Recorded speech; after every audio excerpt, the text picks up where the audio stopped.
Very good morning guys. So last video lecture में क्या देखा था हम लोगों ने? कुछ बहुत ही इंपॉर्टेंट रिएक्शन देखे थे, जिनमें से एक बहुत इंपॉर्टेंट रिएक्शन थी एरोमेटाइजेशन। एरोमेटाइजेशन यानी क्या था? वहां पे हम एक ओपन चेन अल्केन को एरोमेटिक कंपाउंड में, एरोमेटिक हाइड्रोकार्बन में कन्वर्ट करते हैं। Usually this reaction is carried out for alkanes from 6 carbon onwards.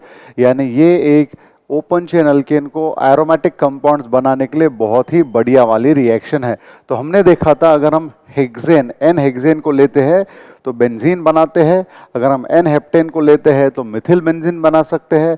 And N octane को लेते हैं तो फिर वहां पे मिक्सचर ऑफ प्रोडक्ट बना सकते हैं। एंड फिर मैंने बोला था एरोमेटाइजेशन रिएक्शन में डीहाइड्रोजनेशन इन्वॉल्व होता है एंड साइक्लाइजेशन। डीहाइड्रोजनेशन क्यों? क्योंकि अगर आप देखोगे शुरुआत का जो अल्केन है उसका मॉलिक्यूलर फॉर्मूला देखो एंड फाइनल जो प्रोडक्ट बेंजीन बन रहा है या फिर सब्स्टिट्यूटेड बेंजीन, उनका मॉलिक्यूलर फॉर्मूला देखो। अगर हमने एन हेक्सेन की बात करी तो एन हेक्सेन में बेटा मॉलिक्यूलर फॉर्मूला होता है आपका C6H14, लेकिन इसी से बन जाता है आपका C6H6। यानी कितने डाइहाइड्रोजन चले गए? 4, यानी 8 हाइड्रोजन एटम हमने वहां से बाहर निकाल दिए। इसका मतलब हमने क्या कर दिया? वहां पे हाइड्रोजन निकाल दिया। इसके लिए डीहाइड्रोजनेशन। जब हमने अल्कीन या अल्काइन में हाइड्रोजन ऐड किया था तो हमने नाम दिया था hydrogenation at the time of preparation of alkane. So aromatization involves dehydrogenation, that is removal of hydrogen, and cyclization, क्योंकि ओपन चेन कंपाउंड साइक्लिक में कन्वर्ट होता है। एंड मैंने आपको ये भी बोला था इस रिएक्शन में उतने ही कार्बन वाले कंपाउंड को हम एक नए फॉर्म में तैयार करते हैं। इसके लिए इस रिएक्शन को, एरोमेटाइजेशन को, रीफॉर्मिंग भी बोला गया है। सिमिलरली मैंने आपको बोला था इसको ऑक्सीडेशन के तरह भी देखा जा सकता है, क्योंकि हम क्या कर रहे हैं? वहां पे हाइड्रोजन निकाल रहे हैं। सो हाइड्रोजन का निकालना एक तरीके से ऑक्सीडेशन ही होता है। या फिर अगर आप देखो एरोमेटाइजेशन में हम जो कैटलिस्ट यूज करते हैं वो सब क्या है? आपके ऑक्सीडाइजिंग एजेंट है। यानी ये रिएक्शन एक टाइप का ऑक्सीडेशन रिएक्शन भी माना जा सकता है। ठीक। सो अब इसके बाद में हम चलते हैं नेक्स्ट रिएक्शंस की तरफ अल्केन के। एंड उसके नेक्स्ट लेक्चर में हम एक बहुत ही बढ़िया सा नया कॉन्सेप्ट चालू करने वाले हैं अल्केन का। सो अल्केन के केमिकल रिएक्शन में जो नेक्स्ट रिएक्शन देखने वाले हम लोग, वो है बेटा आइसोमराइजेशन रिएक्शन।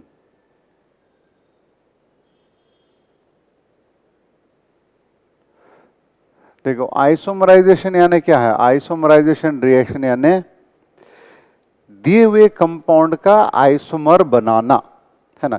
एक पर्टिकुलर एक्स कंपाउंड दिया है तो उतने ही मॉलिक्यूलर फॉर्मूले का एक दूसरा स्ट्रक्चर बनाने का जो स्ट्रक्चरली डिफरेंट हो, इसके लिए इसको क्या बोला जा गया है? आइसोमराइजेशन। तो आइसोमराइजेशन में क्या होता है? इस रिएक्शन में अल्केन्स ऑन हीटिंग विथ, है ना, alkanes on heating with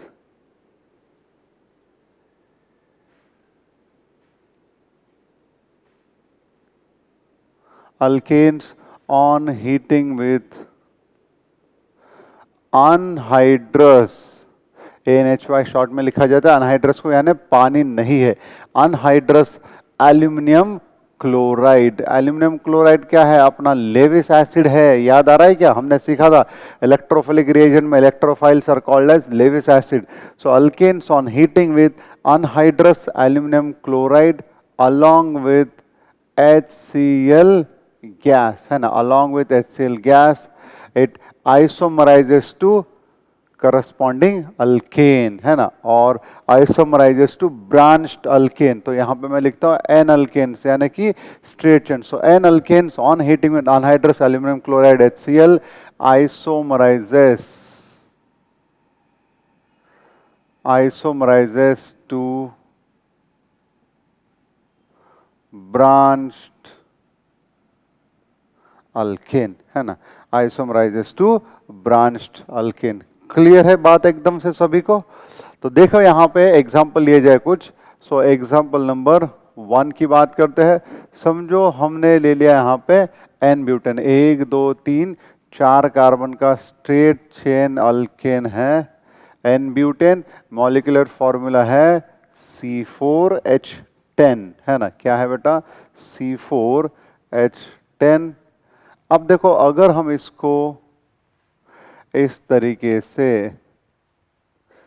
anhydrous aluminium chloride HCl के प्रेजेंस में ऐसा हीट करेंगे तो अब इतने ही मॉलिक्यूलर फॉर्मूला का एन ब्यूटेन का दूसरा कौन सा आइसोमर बन सकता है, एंड वो रहेगा आपका आइसोब्यूटेन, है ना। ये है आपका इधर CH3, ये भी रहा CH3 यहाँ पे क्या होता है H, तो ये बन गया आपका यहाँ पे आइसोब्यूटेन।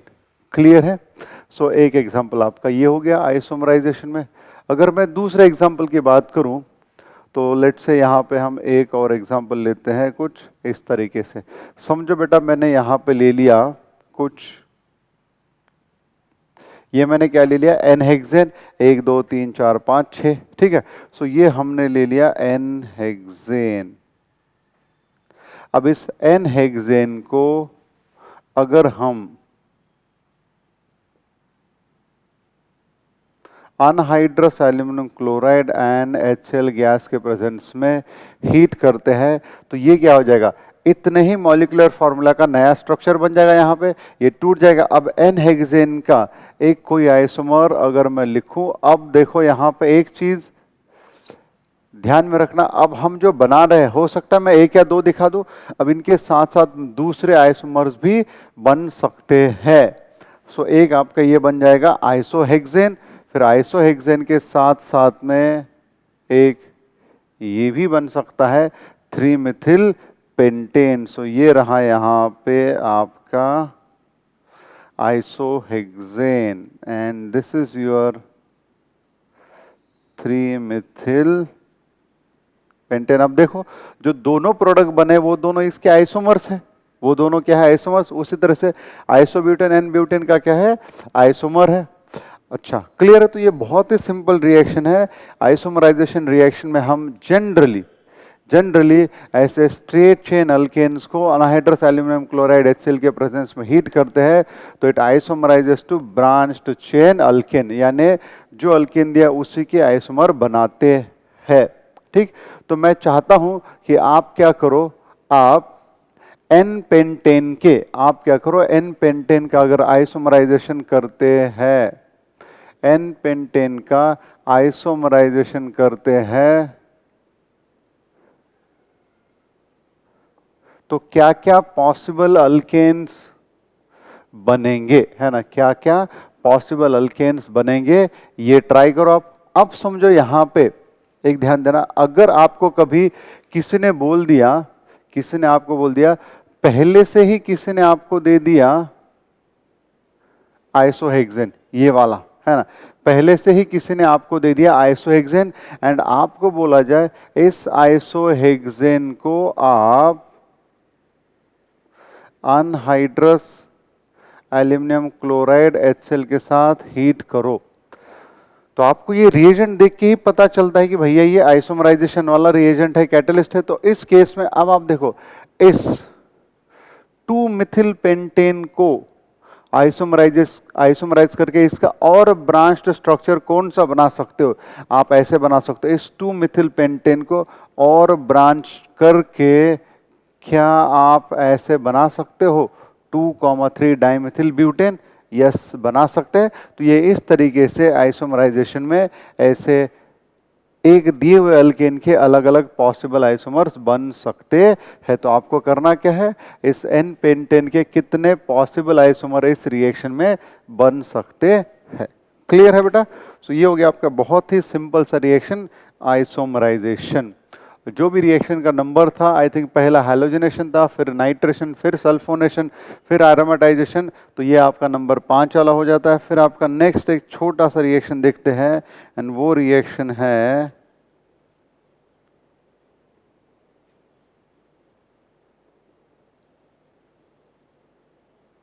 रिएक्शन विथ स्टीम, है ना,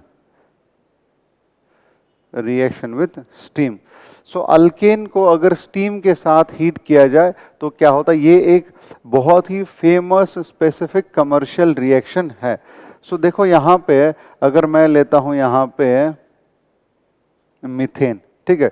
सो मीथेन गैस को जब हम स्टीम के साथ हीट करते हैं, so when methane gas is heated with steam at around 1273 kelvin in presence of nickel catalyst, तो उस केस में this converts to a product mixture called carbon monoxide and hydrogen gas, इसको dihydrogen gas भी बोला जाता है. So methane on heating with steam in presence of nickel catalyst forms carbon monoxide and dihydrogen gas. अब ये जो H2 होता है आमतौर पे हम इसको हाइड्रोजन गैस भी बोलते हैं, लेकिन कभी कभी इसको डाइहाइड्रोजन गैस डाइहाइड्रोजन ऐसा वर्ड बोलते हैं, क्योंकि हाइड्रोजन बोलने पे कोई कोई कंफ्यूज होकर सिर्फ H भी लिख सकता है, ठीक है ना, बट जनरली हाइड्रोजन बोल देते हैं.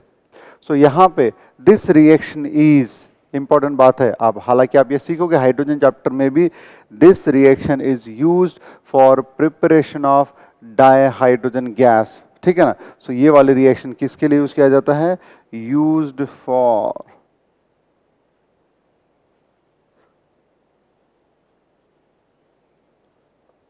Preparation of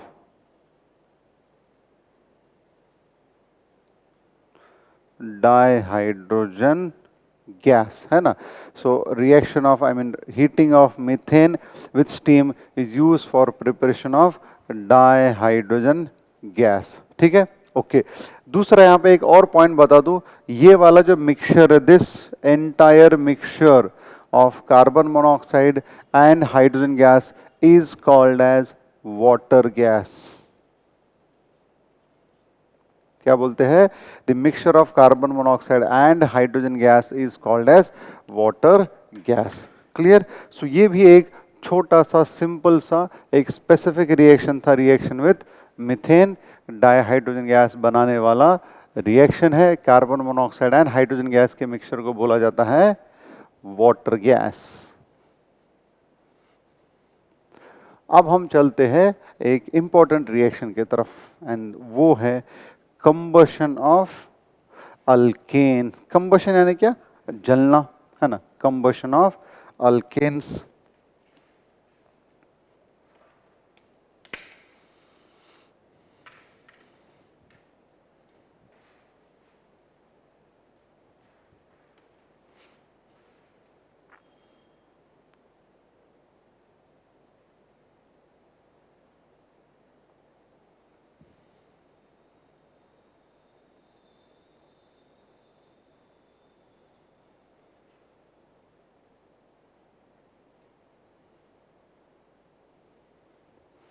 combustion of alkanes, ठीक है. ओके, अब जरा ध्यान से देखना यहाँ पे क्या होता है. कंबशन यानी क्या है, पूरी तरीके से जलना, ठीक. अब कंबशन में भी दो तरीके से हम बात कर सकते हैं, एक होता है कंप्लीट कंबशन एंड दूसरा होता है इनकम्प्लीट कंबशन. तो यहाँ पे देखो, अल्केन जो है हाइड्रोकार्बन है, कार्बन हाइड्रोजन, जब हम उसको एयर के प्रेजेंस में या फिर डाइऑक्सीजन यानी O2 गैस के प्रेजेंस में जब हम उसको हीट करते हैं तो अल्केन्स कंप्लीटली जल जाते हैं, एंड कंप्लीट जलने के बाद वो carbon dioxide gas and water जो है रिलीज करते हैं. जरा ध्यान से देखना क्या होगा. सो आप सिंपली नोटबुक में लिख सकते हो, अल्केन्स ऑन कंप्लीट कंबशन. क्या लिखोगे, alkanes on complete combustion.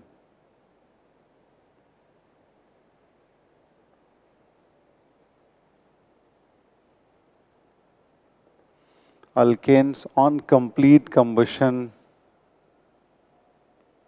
forms carbon dioxide and water. साथ ही साथ में large amount of heat is evolved.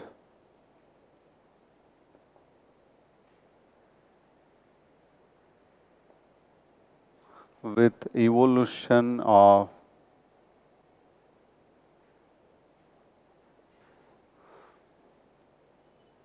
Large amount of heat. अब इस रिएक्शन में हीट इवॉल्व हो रही है. अब हीट यानी एक तरीके की एनर्जी है, तभी तो भैया मतलब इतनी ज्यादा एनर्जी निकल रही है, तभी तो हम अपनी गाड़ियों में अल्केन्स भरते हैं, यानी I mean to say hydrocarbon भरते हैं, यूज करते हैं in the form of fuel. तो अगर कोई पूछे कि हाउ वी कैन यूज और why do we can use alkanes as fuel, तो बोलना alkanes on complete combustion evolve large amount of heat which is used as energy. ठीक है ना। सो एक पॉइंट यहाँ पे, अल्केन्स ऑन कंप्लीट कंबशन क्या बनता है, एक याद रखना है आपको, ये कार्बन डाइऑक्साइड एंड वाटर। दूसरा, इस रिएक्शन में लार्ज अमाउंट ऑफ हीट जो है इवॉल्व होता है, hence this reaction is exothermic. कैसी ये रिएक्शन, एक्सोथर्मिक। एंड इसी वजह से, किस वजह से, due to the evolution of large amount of heat alkanes are used as fuel. क्या है, alkanes are used as fuel. अब कुछ एग्जांपल लिखे जाए यहाँ पे, बहुत सिंपल है। एग्जांपल लिखना कैसे, सबसे पहला समझो मैंने ले लिया यहाँ पे मीथेन। ठीक है, अब गैस होगा। सो मीथेन गैस को जब हम डाई ऑक्सीजन या एयर के प्रेजेंस में अगर हम जब बर्न करते हैं तो क्या बनेगा, तो जब भी ऐसा रिएक्शन आएगा ना, पहले प्रोडक्ट लिख दो, क्या बनता है पक्का पता है, कार्बन डाइऑक्साइड एंड वाटर।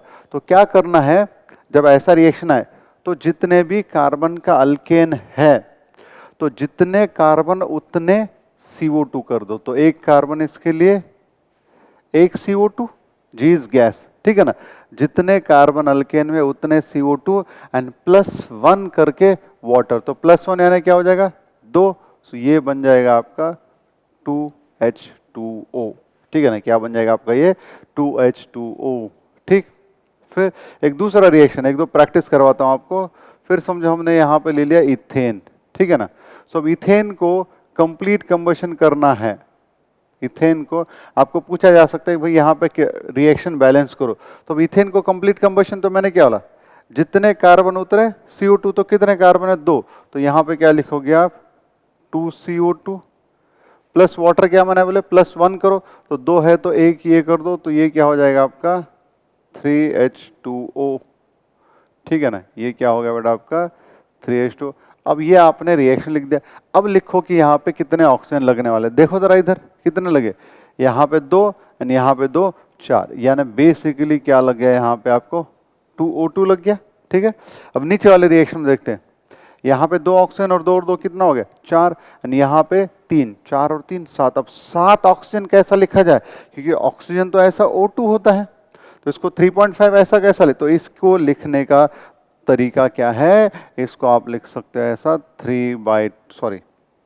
7 चाहिए ना अपने को, तो ये हम क्या लेंगे, कितना चाहिए भैया, 2 और 2 4, 3। ठीक है ना, ये हमको चाहिए 7/2 O2 इस तरीके से। तो इसका मतलब ये क्या हो जाएगा, 2 2 कट गया और ये कितने रह गए आपके पास में 7 ऑक्सीजन जो है रह गए। चलो एक और एग्जांपल लिया जाए आपके लिए, मान लो N ब्यूटेन लेते हैं, है ना, ब्यूटेन C4H10।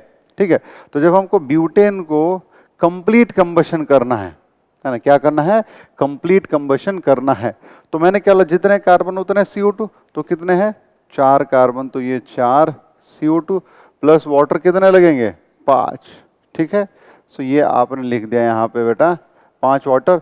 तो अब आपको लिखना है ऑक्सीजन कितने लिखोगे, ये 4 2 8 एंड ये कितना होगा 5 13। सो क्या लिखना है 13 ऑक्सीजन, तो आपको लिखना है 13/2 O2।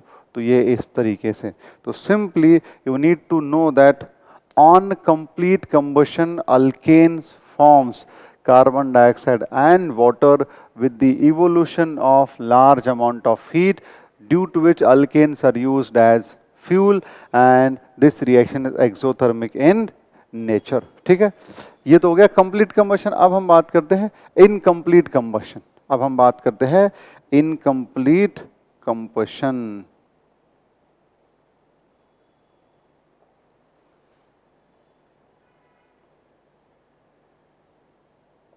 अब इनकम्प्लीट कंबशन में क्या होगा, मतलब पूरी तरीके से कब नहीं जलेगा कोई अल्केन या कोई प्रोडक्ट, पूरी तरीके से कब नहीं जलेगा, जब वहां पे सफिशिएंट अमाउंट ऑफ ऑक्सीजन या फिर एयर नहीं होगी। तो हम क्या बोलेंगे, when alkanes are heated in presence of, है ना, क्या है, alkanes heated in presence of insufficient amount of air or dioxygen. O2 is dioxin. So alkanes on heating in presence of insufficient amount of air or dioxygen forms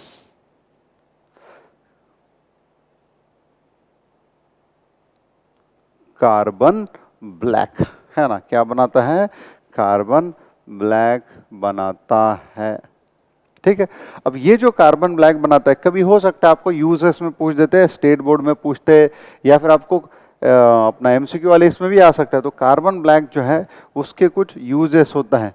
इसके uses in making of और manufacturing of printing ink, ठीक है ना। फिर होता है shoe polish, है ना, प्रिंटिंग इंक, शू पॉलिश। फिर होता है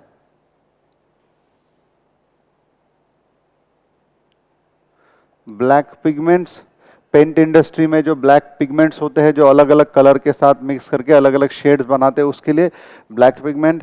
एंड यूज्ड एज फिल्टर्स, है ना, यूज्ड एज फिल्टर्स।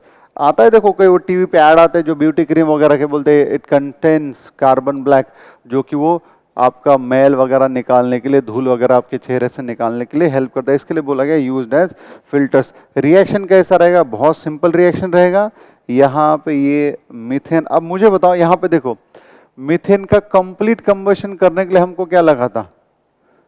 2 डाइऑक्सीजन। लेकिन अब अगर मैं यहाँ पे सिर्फ एक ही डाइऑक्सीजन लेता हूं, तो जाहिर सी बात है बेटा, यहाँ पे क्या ये मीथेन पूरी तरीके से बर्न होगा? नहीं, क्योंकि मीथेन को कंप्लीट बर्न करने के लिए हमको 2 डाइऑक्सीजन लग रहा है, लेकिन मैंने एक ही लिया। तो यहाँ पे बनेगा ये आपका, ये बनेगा carbon black plus 2H2O, solid रहेगा ये कार्बन ब्लैक, ठीक है ना। Carbon black plus 2H2O। कभी ये भी हो सकता है कि अब मीथेन को अगर हम इस तरीके से, या अल्केन को हम इनकम्प्लीट अमाउंट ऑफ ऑक्सीजन के साथ बर्न करें, तो वहां पे कार्बन मोनोऑक्साइड भी बनता है ना। क्या बनता है? कार्बन मोनोऑक्साइड भी बन सकता है। तो ये इस तरीके से भी लिखा जा सकता है, ठीक है ना। या फिर आप सिंपली ऐसा लिख दो, अच्छा ये मीथेन, ये समझो हमने ये लिख दिया, तो यहाँ पे हम ऐसा भी बोल सकते हैं कि यहाँ पे कार्बन मोनोऑक्साइड भी बनेगा, है ना। क्या बनेगा यहाँ पे? आपका कार्बन मोनोऑक्साइड भी बन सकता है। सो ये भी आप लोगों को याद रखना है। So alkanes on incomplete combustion can form carbon black as well as they can form carbon monoxide. Clear है एकदम से? ओके। सो एक पार्ट ये हो गया आपका complete combustion and incomplete combustion.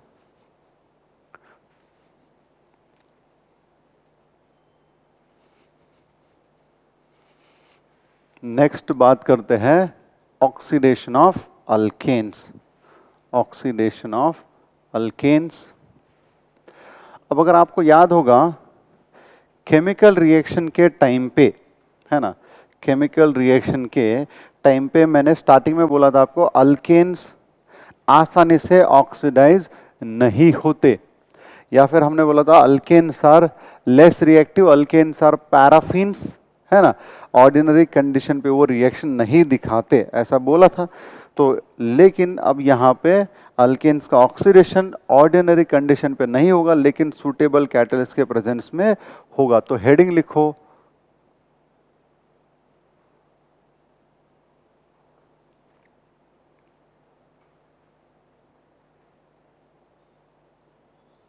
Controlled oxidation, है ना। अब कंट्रोल्ड ऑक्सीडेशन का मतलब क्या है? सो कंट्रोल्ड ऑक्सीडेशन का मतलब है oxidation of alkane in presence of controlled amount of air, है ना। Oxidation of alkane in presence of controlled amount of air, ठीक है। तो यहां पे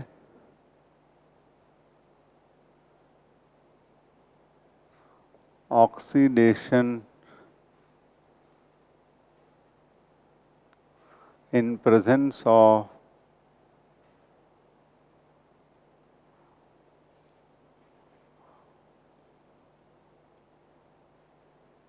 controlled amount of air, and सिर्फ एयर लेके नहीं चलता है ना, क्योंकि एयर लेके तो हमने देखा था बहुत ज्यादा एयर लिया तो कंप्लीट कंबशन हुआ, कम लिया तो इनकम्प्लीट कंबशन हुआ, लेकिन अब हम क्या बोल रहे हैं, controlled amount of air and suitable catalyst. क्योंकि अब यहां पे रिएक्शन में जो रोल है, ज्यादा रोल किसका होगा, उस पर्टिकुलर कैटलिस्ट का रोल सबसे ज्यादा होगा। तो यहां पे कंट्रोल्ड ऑक्सीडेशन के अगर मैं कुछ एग्जांपल लेता हूं आपके लिए, पहला एग्जांपल समझो हमने ये ले लिया मीथेन, है ना, मीथेन का ऑक्सीडेशन किया जाए इन प्रेजेंस ऑफ कॉपर कैटलिस्ट, है ना, around 523 Kelvin and under 100 atmospheric pressure. यानी देखो हम हीट भी बहुत ज्यादा यूज कर रहे हैं एंड प्रेशर भी बहुत ज्यादा यूज कर रहे हैं, तो ये ऑर्डिनरी कंडीशन हुआ क्या, नहीं। और मैंने बोला था ऑर्डिनरी कंडीशन पे alkanes do not undergo oxidation, neither undergo reduction, लेकिन अब यहाँ पे एक्स्ट्रा ऑर्डिनरी कंडीशन तैयार किया। तो जब मीथेन ऑक्सीडाइज करते हैं कॉपर के प्रेजेंस में eight high temperature high pressure, it forms, क्या बनाता है ये आपका मिथेनॉल। क्या बन जाता है ये बेटा आपका मिथेनॉल, तो ये आपको ध्यान रखना है। So methane on controlled oxidation using copper catalyst at high temperature, high pressure oxidizes to methanol. Okay, फिर ये रहा आपके पास सेकेंड एग्जाम्पल। तो सेकेंड एग्जाम्पल में देखो क्या करेंगे, methane plus carbon dioxide. Okay, अब देखो थोड़ी देर पहले मैंने क्या कहा था, methane plus, sorry carbon dioxide बोला, ऑक्सीजन, मीथेन प्लस जब हमने ऑक्सीजन लिया है ना, मीथेन प्लस ऑक्सीजन लिया तो कार्बन ब्लैक बना था, कार्बन ब्लैक वाटर। अब यहाँ पे मैंने मीथेन प्लस ऑक्सीजन ही लिया है, लेकिन अब मैं यहाँ पे रिएक्शन करूंगा कैटलिस्ट के प्रेजेंस में MO2O3 that is molybdenum oxide, है ना, क्या है मॉलिब्डेनम ऑक्साइड, लगभग 500 kelvin and 100 atmospheric pressure. So in this case, so methane on oxidation in presence of copper catalyst forms methanol. Methane on oxidation in presence of molybdenum oxide, it forms formaldehyde, HCHO. By product को उतना ज्यादा ध्यान नहीं देते हम लोग। So formaldehyde is known as methanol in the IUPAC. ठीक, okay, फिर आते हैं हम लोग example number third. So example number third में देखो मैं क्या ले रहा हूं यहाँ पे, अगर हमने ये ले लिया ऐसा CH3 that is ethane. So ethane का अगर हम ऑक्सीडेशन करते हैं CH3COO, इसको बोलते हैं एसिटेट, क्या बोलते हैं एसिटेट। सो हमने इथेन का ऑक्सीडेशन किया इन प्रेजेंस ऑफ मैंगनीज एसिटेट, है ना, इन presence of manganese acetate eight high temperature. तो इस केस में जो इथेन है, इथेन का एक कार्बन जो है, the one carbon will be oxidized to carboxylic group and ये बन जाएगा आपका CH3COOH that is acetic acid. ठीक है, क्या हो जाएगा बेटा ये आपका एसिटिक एसिड। अब रिएक्शन कुछ बैलेंस करने के इसमें नहीं पढ़ने वाले हम लोग। अच्छा, यहाँ पे ऑक्सीजन लिखना रह गया, इथेन प्लस ऑक्सीजन, क्योंकि हमको सिर्फ एक आइडिया देना है कि इथेन यानी अल्केन का अगर हम ऐसा मैंगनीज एसिटेट के प्रेजेंस में ऑक्सीडेशन करेंगे तो ऐसे कार्बोक्सिलिक एसिड्स मिलते हैं, यानी जो भी अल्केन रहेगा उसमें का एक टर्मिनल वाला जो कार्बन है वो किस में ऑक्सीडाइज हो जाएगा, आपका कार्बोक्सिलिक ग्रुप में जो है ऑक्सीडाइज हो जाएगा। ठीक, फिर एक और एग्जांपल। अब देखो खेमेनोफोर एक ऑक्सीडाइजिंग एजेंट है, पोटेशियम परमैंगनेट, ये एक बहुत ही अच्छा खासा ऑक्सीडाइजिंग एजेंट है, लेकिन ये भी अपने अल्केन का आसानी से ऑक्सीडेशन नहीं करता। So KMnO4 in spite of being a strong oxidising agent आसानी से अपने अल्केन का ऑक्सीडेशन नहीं करता। तो आपको स्टेटमेंट लिखना है आपके नोटबुक में, alkanes are not ordinary, I mean alkanes are not oxidise under ordinary conditions. लिख के रखना, alkanes are not oxidised under ordinary condition. उसमें लिखो the alkanes having tertiary hydrogen, alkanes having tertiary hydrogen, having tertiary hydrogen are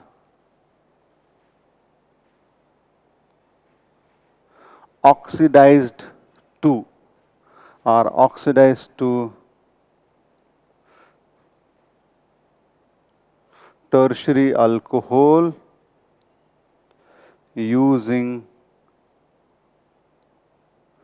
potassium permanganate. The alkanes having tertiary hydrogen are oxidized to tertiary alcohol using potassium permanganate. एक simple example लेता हूं, CH3 that is isobutane. अब isobutane में ये वाला hydrogen कैसा है?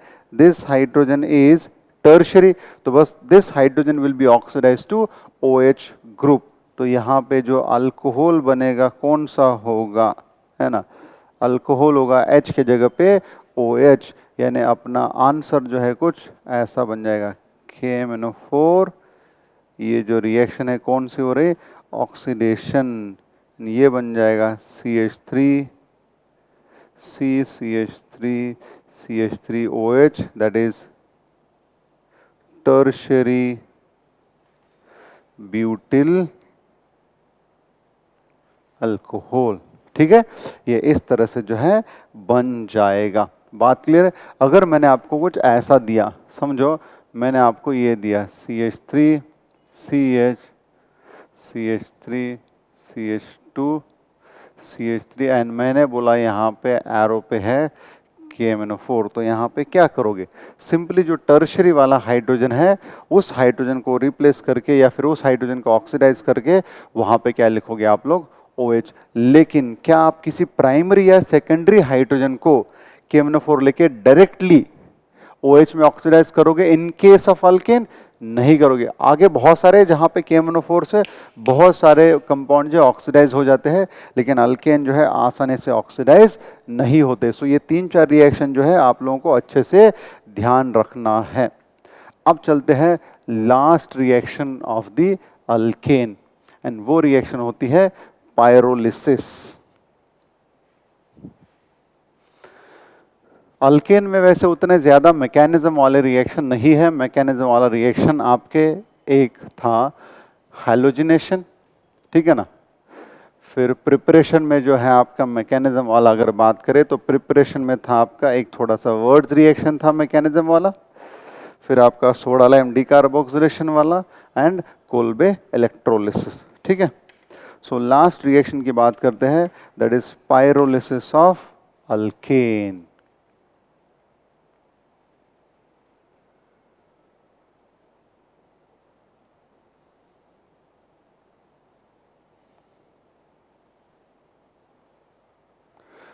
सबसे पहले तो बता दूं पायरोलिसिस का मतलब क्या है। पायरोलिसिस का यानी देखो, ये हमने हिस्ट्री ज्योग्राफी में खास करके, नॉट इन हिस्ट्री, ज्योग्राफी में पढ़ा होता है कि बहुत हजारों साल पहले जंगल में आग लग गए, जो पेड़ पौधे थे वो जल गए, जमीन के अंदर नीचे चले गए, है ना। एंड फिर कई बार वो जो क्रूड ऑयल एक्सट्रैक्शन जो करते हैं उसमें हम उन्हीं को तो निकालते हैं, एंड फिर वो जमीन के अंदर इतनी ज़्यादा हीट होती है लेकिन ऑक्सीजन नहीं होता है ना। इतनी ज़्यादा हीट होती है वहाँ पे, तो उस हीट के प्रेजेंस में लेकिन ऑक्सीजन के एब्सेंस में वो जो भी पेड़ पौधे जमीन के अंदर जल के नीचे चले गए तो वो डिकम्पोज हो जाते हैं, है ना। वो क्या हो जाते हैं? डिकम्पोज। ऑफ पेड़ पौधे यानी क्या? बेसिकली उसमें है तो ऑर्गेनिक कंपाउंड्स ही, तो बेसिकली उन ऑर्गेनिक कंपाउंड्स का वहाँ पे जो जलने का जो प्रोसेस है, उनका जो डिकम्पोजिशन का प्रोसेस है, उसी प्रोसेस को क्या बोला जाता है? पायरोलिसिस। यानी पायरोलिसिस आप लिखो नोटबुक में, it is nothing but thermal decomposition. क्या है बेटा ये? Thermal decomposition. लिखना साथ में मेरे।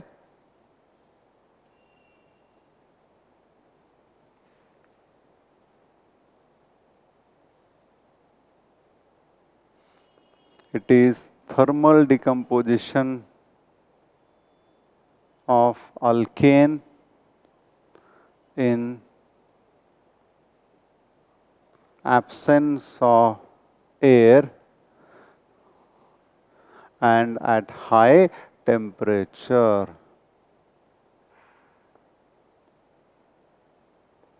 है ना, या फिर ऐसा लिखो thermal decomposition of alkane at high temperature in absence of air, ऐसा करो, ठीक है। Thermal decomposition of alkane at high temperature in absence of air to form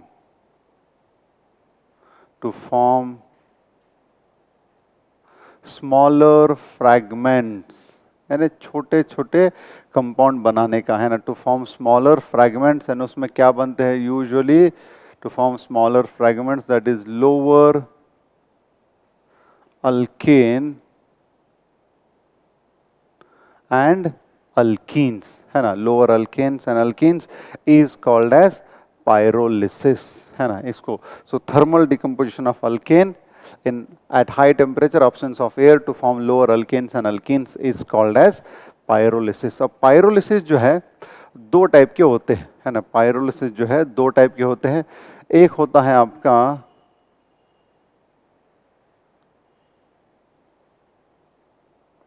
dehydrogenation. अब डिहाइड्रोजनेशन में क्या होता है, डिहाइड्रोजनेशन में CH बॉन्ड्स क्या होता है, CH bonds of alkane are broken। क्या होगा, CH bonds of alkane are broken। तो अगर मैं आपके लिए एक सिंपल सा एग्जांपल ले लूं, यहां पे मान लो मैंने ले लिया CH3 CH, ये मैंने CH3 CH2 CH3 यानी प्रोपेन लिया। सो प्रोपेन को अगर मैं बहुत ज़्यादा टेम्परेचर पे हीट करता हूँ 873 केल्विन पे, तो इतने हाई टेम्परेचर पे डेफिनेटली बहुत सारे बॉन्ड टूट सकते हैं। तो वहाँ पे क्या हो जाएगा, यहाँ का CH बॉन्ड टूटेगा, यहाँ का भी CH बॉन्ड टूटेगा, एंड ये जब बाजू बाजू वाले कार्बन से ऐसे दो CH बॉन्ड टूटते हैं तो यहाँ से HH निकला। अब इन दोनों एडजेसेंट कार्बन से HH निकला तो ये दोनों क्या करेंगे, क्योंकि जब ये बॉन्ड टूटेगा तो होमोलिटिकली ये हाइड्रोजन अपना इलेक्ट्रॉन लेके निकलेगा, ये हाइड्रोजन अपना इलेक्ट्रॉन लेके निकलेगा, तो इसके पास एक अपना इलेक्ट्रॉन, इसके पास एक अपना इलेक्ट्रॉन, तो ये दोनों अपने आप में ही सेटिंग कर लेंगे, है ना। ये दोनों अपने आप में सेटिंग करके क्या बनाते हैं, ऐसा यहाँ पे एक अल्कीन बनाते हैं, ठीक है। तो ये क्या बन गया यहाँ पे बेटा आपका propene. So propane on pyrolysis और on dehydrogenation at very high temperature forms propene. तो यहाँ पे क्या हुआ, यहाँ पे आपका हाइड्रोजन एलिमिनेट हो गया। कैसा हुआ, हाइड्रोजन एलिमिनेट। अच्छा, मैंने बोलते बोलते बोला कि ये बॉन्ड होमोलिटिकली टूट रहा है, यानी क्या बन रहे होंगे, फ्री रेडिकल। इसी का मतलब है आपके पायरोलिसिस में, पायरोलिसिस रिएक्शन में रिएक्शन इंटरमीडिएट क्या है, फ्री रेडिकल। क्या है ये आपका फ्री रेडिकल रिएक्शन इंटरमीडिएट है। अच्छा, अब इस रिएक्शन को क्या हम फ्री रेडिकल एलिमिनेशन बोल सकते हैं, क्योंकि यहाँ पे फ्री रेडिकल बन के बाजू बाजू से क्या एलिमिनेट हो गया यहाँ पे हाइड्रोजन। इसके लिए this reaction, pyrolysis reaction can be called as free radical elimination, हम ऐसा इसको बोल सकते हैं, ठीक। सो एक ये हो गया। अब दूसरा जो है इसमें क्या है, एक हो गया पायरोलिसिस में डिहाइड्रोजनेशन, एंड पायरोलिसिस में दूसरे टाइप का रिएक्शन आता है जिसको बोलते हैं क्रैकिंग, है ना। क्या बोलते हैं उसको, क्रैकिंग। सो क्रैकिंग क्या होता है, सो क्रैकिंग जो है इट इन्वॉल्व्स, है ना, क्रैकिंग इन्वॉल्व्स ब्रेकिंग ऑफ, है ना, cracking involves breaking of carbon hydrogen and carbon carbon bonds. तो अब देखो यहाँ पे कॉमन सेंस अपना, अगर जैसे carbon hydrogen and carbon carbon bond टूटता है, इसका मतलब यहाँ पे बहुत ज्यादा नंबर ऑफ टुकड़े बनेंगे, है ना। क्या हो जाएगा, बहुत ज्यादा नंबर ऑफ टुकड़े बनेंगे। मतलब अगर हम इस प्रोपेन का क्रैकिंग करते हैं तो ये तो हो सकता है एक प्रोडक्ट ऐसा बने कि भैया यहाँ से एच टूटे, एंड ऐसा भी तो हो सकता है कि यहाँ से कार्बन कार्बन भी टूट जाए, एंड अगर वैसा हो गया तो भी अलग अलग प्रोडक्ट बन सकते हैं, है कि नहीं। तो इसके लिए ध्यान रखना, cracking involves breaking of carbon carbon and carbon hydrogen bond. And cracking को डिफाइन कैसे करते हैं, मैंने क्या बोला, यहाँ पे चूंकि कार्बन कार्बन भी टूट रहा है, यानी बड़े अल्केन से छोटे छोटे अल्केन मिल रहे, तो जो बड़े अल्केन का बॉइलिंग पॉइंट क्या होगा, हायर होगा। मैंने फिजिकल प्रॉपर्टी में बोला है जैसा मॉलिक्यूलर वेट बढ़ेगा उसका बॉइलिंग पॉइंट भी क्या हो जाएगा, बढ़ेगा।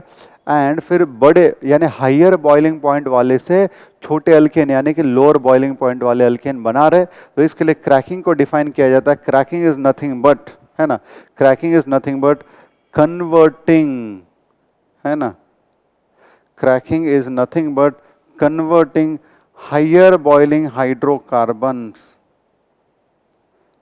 converting high boiling hydrocarbons to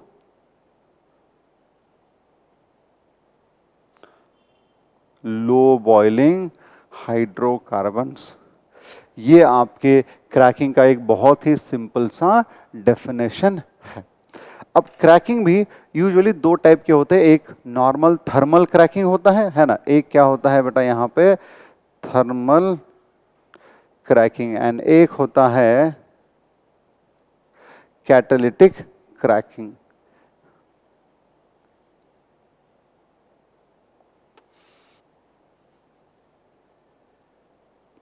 catalytic cracking जो है ज़रा ज़्यादा बेटर होता है, कंट्रोल किया जा सकता है उसमें। थर्मल क्रैकिंग में बहुत ही ज़्यादा मिक्सचर मिल सकते हैं, thermal cracking is very difficult to control, ठीक है ना। एंड फिर कैटालिटिक क्रैकिंग में क्या करते हैं, किसी पर्टिकुलर हायर अल्केन को हीट करते हैं कैटलिस्ट के प्रेजेंस में। अब वो कैटलिस्ट हो सकते हैं कभी कभी ये रहेंगे, कैटलिस्ट हो सकते हैं Cr2O3 होता है, या फिर कभी कभी कैटलिस्ट होते हैं SiO2 प्लस Al2O3, ये भी हो सकता है, ठीक है ना। सो अब यहाँ पे क्रैकिंग मैंने बताया, थर्मल क्रैकिंग हो सकता है, कैटालिटिक क्रैकिंग हो सकता है, ज़्यादा यूजफुल है आपका कैटालिटिक क्रैकिंग। फिर आपका breaking of carbon hydrogen carbon carbon bonds बनता है। एंड क्रैकिंग का एक्चुअल डेफिनेशन क्या है, converting higher boiling hydrocarbons to lower boiling hydrocarbons. And अब बहुत इंपॉर्टेंट बात बता दूं, आपका पायरोलिसिस में डिहाइड्रोजनेशन हो चाहे क्रैकिंग हो, दीज आर, या फिर इन जनरल बोलो फिर आप, pyrolysis is used in manufacturing of oil gas or petrol gas, यानी कि बेसिकली पेट्रोलियम मैन्युफैक्चरिंग के लिए आपका पायरोलिसिस या फिर क्रैकिंग जो है यूज किया जाता है। World wide cracking is used for manufacturing of petrol, ठीक है ना, या फिर ऑयल गैस जिसको बोलते हैं। एक छोटा सा एग्जांपल बता दूं आपको जिसमें ये क्लियर कर दूं कि बड़े हाइड्रोकार्बन्स को छोटे में कैसा कन्वर्ट किया जाता है। सिंपल सा एक एग्जांपल लेते हैं, समझो हमने ले लिया यहाँ पे C6H14 that is an hexane, है ना, क्या ले लिया हम लोगों ने, एन हेक्सेन। तो एन हेक्सेन को जब हम हीट करते हैं लगभग एट अराउंड 873 केल्विन, एंड अगर आप इसको मान लो थोड़ा कैटलिस्ट यूज करते हो तो टेम्परेचर थोड़ा सा कम हो सकता है इसका। तो फिर इस केस में क्या क्या बने, सो एन हेक्सेन का पॉसिबिलिटीज बता रहा हूँ। एन हेक्सेन को अगर हम क्रैकिंग करते हैं या हायर टेम्परेचर पे हीट करते हैं तो यहाँ पे बन सकता है C6H12 प्लस H2 यानी अल्कीन बना, ठीक है ना। तो क्या बना ये आपका हेक्सेन, एक पॉसिबिलिटी ये है। फिर ये भी बन सकता है यहाँ पे C4H8 plus C2H6 that is butene plus ethane भी बन सकता है। क्या है, ब्यूटीन प्लस इथेन भी बन सकता है। सो एक कॉम्बिनेशन ये है, दूसरा कॉम्बिनेशन ये है, एंड एक ऐसा भी बन सकता है C3H6 plus C2H4 plus methane, ये वाला कॉम्बिनेशन भी बन सकता है। सो क्रैकिंग में अब वो डिपेंड करता है कि हमको क्या चाहिए, उसके हिसाब से इधर इंडस्ट्री में उसके हिसाब से यहाँ पे टेम्परेचर, कैटलिस्ट, प्रेशर को जो है एडजस्ट करते हैं। सो क्रैकिंग में इतना याद रखना, इस तरीके के हायर हाइड्रोकार्बन्स को स्मॉलर फ्रैगमेंट्स में, यहाँ पे हमने लिखा था लोअर अल्केन्स एंड अल्कीन्स, देखो अल्कीन भी बन गए, यहाँ पे अल्कीन भी बन गए, अल्केन भी बन गए, यहाँ पे C3H6 यानी प्रोपीन, ये C2H4 यानी इथिन, ये methane. So lower alkenes and alkanes दोनों बनते हैं। बात क्लियर है बेटा सभी को? सो ये इस तरीके से हो गया आपका क्रैकिंग वाला मेथड। क्लियर है? तो सभी लोगों को जितना भी पोर्शन हुआ है उसके ऊपर NCERT एक बार अपना पूरा वीडियो देखना है, उसके ऊपर शॉर्ट नोट्स बनाने हैं। मैं कुछ हैंड रिटन नोट्स भी भेज देता हूं आप लोगों को। And every one of you must read the line to line part of this chapter from NCERT text book. Right guys, रुकते हैं, नेक्स्ट लेक्चर में एक बहुत ही इंपॉर्टेंट पार्ट चालू करेंगे अल्केन का। Thank you very much.